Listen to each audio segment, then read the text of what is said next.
বন্ধুরা, Bangla lifestyle BD চ্যানেলে আপনাদেরকে স্বাগতম। বাংলা সিরিয়ালগুলোর মধ্যে বেশ জনপ্রিয় একটি সিরিয়াল ছিল তুমি আসবে বলে সিরিয়ালটি। রাহুল এবং সন্দীপ্তা সেনের অভিনয়ের জন্যই বেশ জনপ্রিয় ছিল। তবে আরেকটি কারণও আছে, ঝুমঝুমি নামের শিশু অভিনেত্রীও বেশ নজর কেড়েছে দর্শকদের। স্টার জলসা তুমি আসবে বলে সিরিয়ালের ঝুমঝুমিকে তো আপনারা সকলেই চেনেন।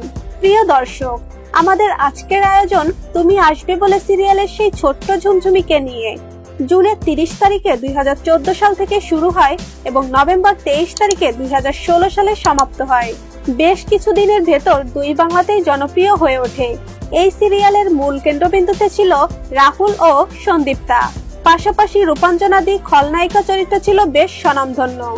ঝুমঝুমি সিরিয়ালে নন্দিনীর একমাত্র সন্তানের রোল করেছিল এবং সে কয়েকদিনের ভিতরে সিরিয়ালের মূল কেন্দ্রবিন্দু হয়ে গেছিল। নন্দিনীর একমাত্র সন্তান কয়েকদিনের ভিতরে জনপ্রিয় হয়ে উঠেছিল। ঝুমঝুমি 2016 সালে চাইল্ড অ্যাক্সেসে অ্যাওয়ার্ড ডেতে পুরস্কৃত হয়েছিল।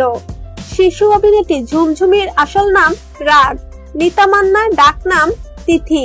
সে কলকাতাতে জন্মগ্রহণ করেন। ছোট থেকে নাচের সাথে যুক্ত ছিল।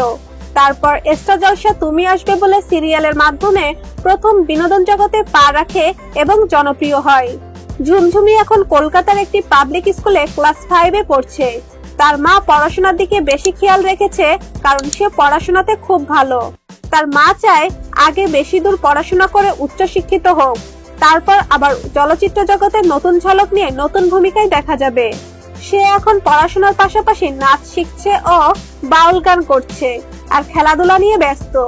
আমরা আশা করছি ঝুমঝুমি খুব তাড়াতাড়ি সিরিয়ালে ব্যাক করবে এবং তার জন্য রইল শুভকামনা। প্রিয় দর্শক, আপনারা কি চান ঝুমঝুমি সিরিয়ালে ব্যাক করুক? তাহলে কমেন্ট করে জানিয়ে দিন। আর হ্যাঁ, এমন সব ভিডিও পেতে আমাদের চ্যানেলটি এখনই সাবস্ক্রাইব করুন। ধন্যবাদ।